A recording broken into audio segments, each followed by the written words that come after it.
Hai semuanya, di video kali ini gue akan membahas cara gua untuk bisa cepat menguasai bahasa asing. So, ikutin terus ya.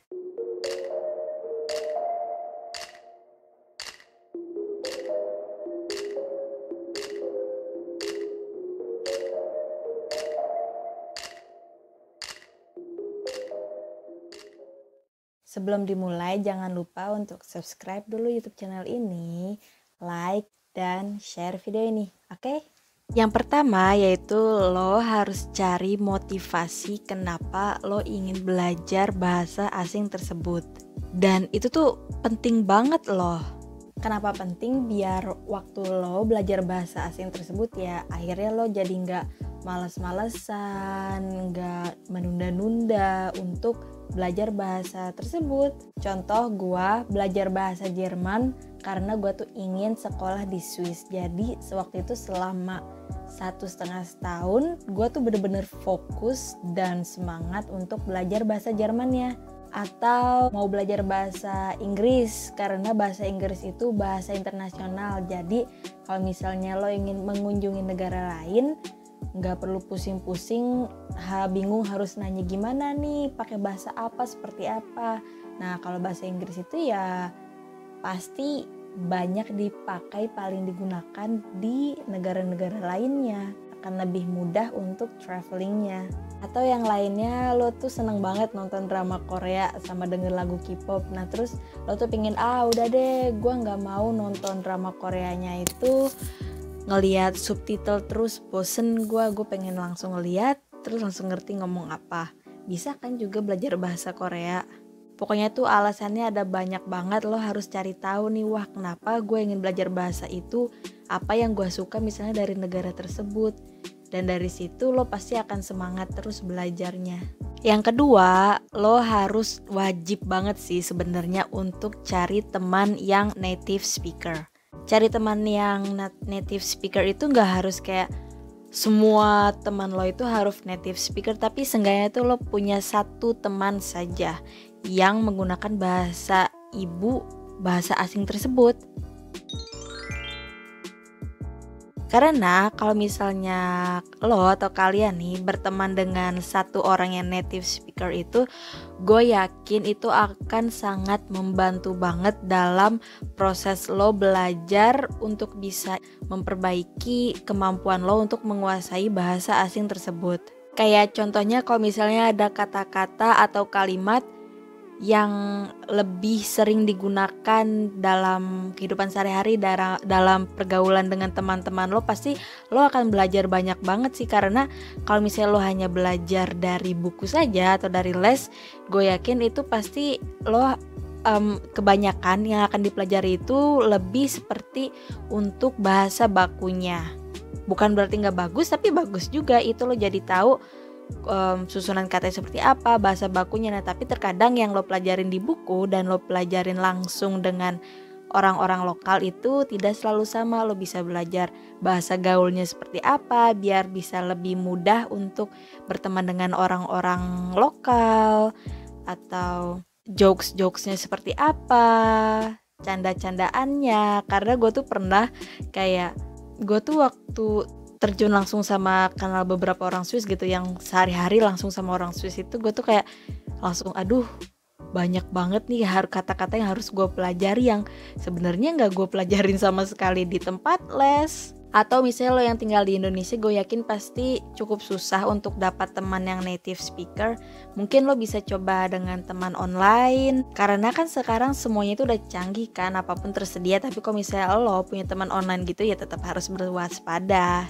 Atau juga misalnya lo yang di Indo, seperti contohnya lo satu klub bahasa dengan beberapa orang nih. Nah kalau bisa coba kayak satu hari saja dalam satu minggu lo menerapkan dengan teman-teman lo itu, kita hari ini aja coba ngobrolnya pakai bahasa asing tersebut aja. Misalnya kita hari ini kita ngobrol bareng-bareng hanya dengan bahasa Inggris atau bahasa Jepang atau bahasa Korea aja. Nah dan itu gue yakin pasti akan sangat membantu juga. Jadi jangan kayak gue nggak pede nih, apaan sih gengsi lo, ngapain sih kita ngobrol pakai bahasa asing, kita bisa pakai bahasa Indonesia aja kali ya. Coba deh nggak ada salahnya juga kan untuk mencoba. Kalau gengsi, malu justru malah hanya akan menghambat doang loh. Nah, kalau misalnya lo punya teman yang native speaker atau misalnya lo ngobrol dengan teman lo dengan bahasa asing tersebut, itu dapat memudahkan kemampuan lo untuk berpikir dan berbicara dengan bahasa asing tersebut secara bersamaan. Dan itu akan dapat memudahkan kalau misalnya lo lakukan terus berulang kali, yang pasti lo akan langsung, wah gue langsung bisa nih ngomong pakai bahasa ini, gak usah mikir-mikir lagi, gak usah malu-malu lagi untuk ngobrol dalam bahasa asing tersebut. Lalu menonton film dengan menggunakan subtitle yang sama. Contoh misalnya lo nonton film Inggris menggunakan subtitle bahasa Inggris, atau film Jerman dengan menggunakan subtitle bahasa Jerman. Nontonnya tuh nonton apa aja, nggak harus kayak nonton film doang, tapi lo bisa nonton vlog, series, berita. Kenapa? Karena kalau misalnya lo menonton film dengan menggunakan subtitle bahasa yang sama yang digunakan secara langsung yang dipakai dalam film itu akan dapat sangat membantu melatih memahami kalimat yang digunakan, yang diutarakan di dalam film itu. Jadi melatih kalian untuk memahami kalimat secara lebih baik dari mendengar, dan secara bersamaan juga melatih lo untuk bisa memahami dan membaca kalimat atau teks yang ada di subtitle itu. Bener gak? Bener kan? Kalau misalnya ada kata yang kurang dimengerti atau lo nggak tahu, terus atau misalnya lo dengernya kurang paham nih, aduh apa tadi yang dibilang, gue nggak tahu deh apa yang dibilang di film tadi. Lo bisa langsung lihat dari subtitlenya itu dan lo langsung tahu, oh itu. Kalau misalnya lo nggak tahu artinya, lo langsung tahu ditulisnya seperti apa, bisa lo cari di terjemahannya, mudah banget kan, praktis. Dan lo juga jadi tahu, oh kata itu pelafalannya itu seperti apa. Gue tuh dulu sampai sekarang sih, misalnya gue kalau nonton film yang menggunakan bahasa Inggris, terkadang gue suka pakai subtitle bahasa Inggris juga, biar gue sekalian bisa belajar dan tahu kalau misalnya ada yang kurang gue tahu atau yang kurang gue mengerti, langsung tahu yang tertulisnya itu apa. Coba deh lo terapin terus menerus, lama-lama enak kan. Jadi kayak nonton film tuh udahlah gak usah pakai subtitle lagi, nanti lo akan ngerti dengan sendirinya. Atau misalnya lo mau nonton Korean drama, drakor, gak usah pakai subtitle lagi, udah tinggal nonton cus jadi gitu. Nah jangan diikutin nonton filmnya terus subtitlenya itu bahasa Indonesia lagi, yang nantinya lo gak akan belajar apa-apa jadinya. Paling lo cuma tahu kayak beberapa kata doang, kayak satu kata dua kata, abis itu udah itu aja terus yang diketahui.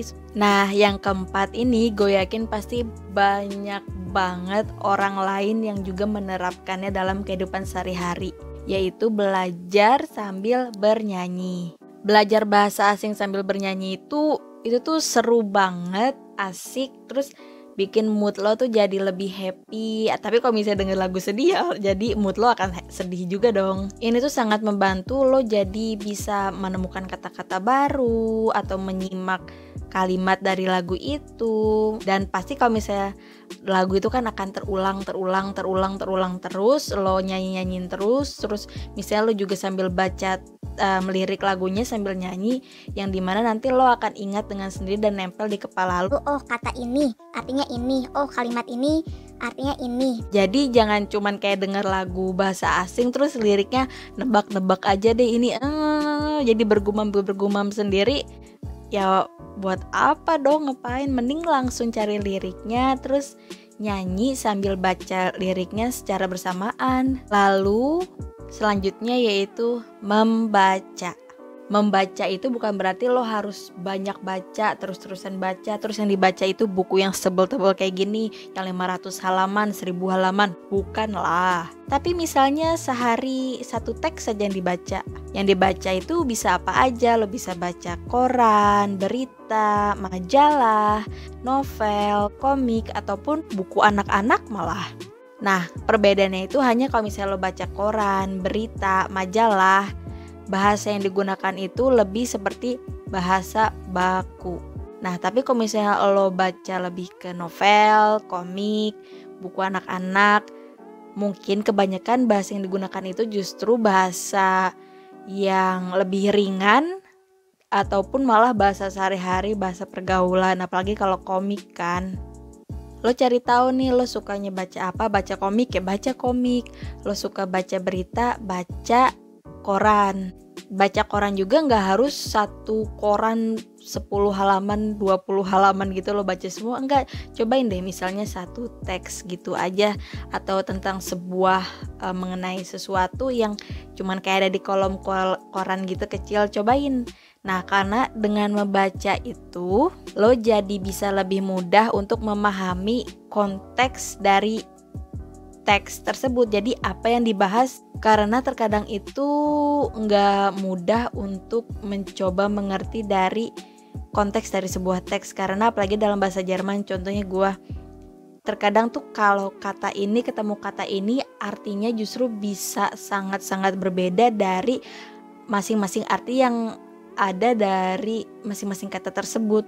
Dan itu tuh sangat membantu banget sih. Dan kalau misalnya lo kayak sekolah atau les di bahasa asing, gue yakin pasti setiap hari juga di tempat les tersebut guru lo itu akan kayak mencoba membahas atau membaca satu teks. Gue dulu tuh emang susah banget sih untuk memahami konteks dari sebuah teksnya itu, tapi dengan berjalannya waktu gue makin lama makin mengerti, oh ini berarti yang tema atau yang dibahas dalam teks tersebut itu ini loh ternyata. Yang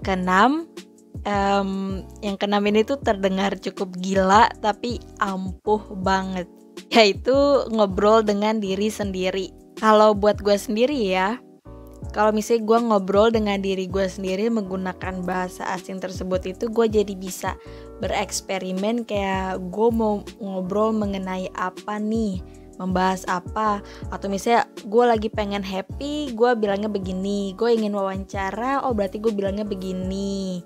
Atau misalnya gue kalau marah nih, gue ngomongnya gimana ya, gue cobain betul gak nih nadanya, betul gak nih bahasanya, pelafalannya. Nah kalau misalnya lo terus menerus mencoba untuk belajar bahasa asingnya, terus ngobrol dengan diri lo sendiri itu, ini tuh dapat gimana ya, menghilangkan rasa gugup lo kalau misalnya lo ngobrol dengan bahasa asing tersebut. Dan secara tidak langsung mungkin secara pelan-pelan bisa menumbuhkan rasa percaya diri lo buat ngomong dalam bahasa asing tersebut. Karena pasti terkadang kita juga malu dong, terus kayak ragu-ragu gitu. Kalau gue ngomong pakai bahasa Jerman nih misalnya, terus gue ngomong ini bener gak ya, bener gak sih, salah gak sih, aneh gak sih. Kalau misalnya lo gak pede ngobrol pakai bahasa asing tersebut, wah udah deh ambiar semua, lo bisa langsung gak fokus. Nah lo sendiri gimana? Ada cara lain gak? Kalau misalnya lo punya cara lain, coba ditulis di kolom komentar bawah video ini. Terima kasih sudah menonton, sampai jumpa di video lainnya. Bye.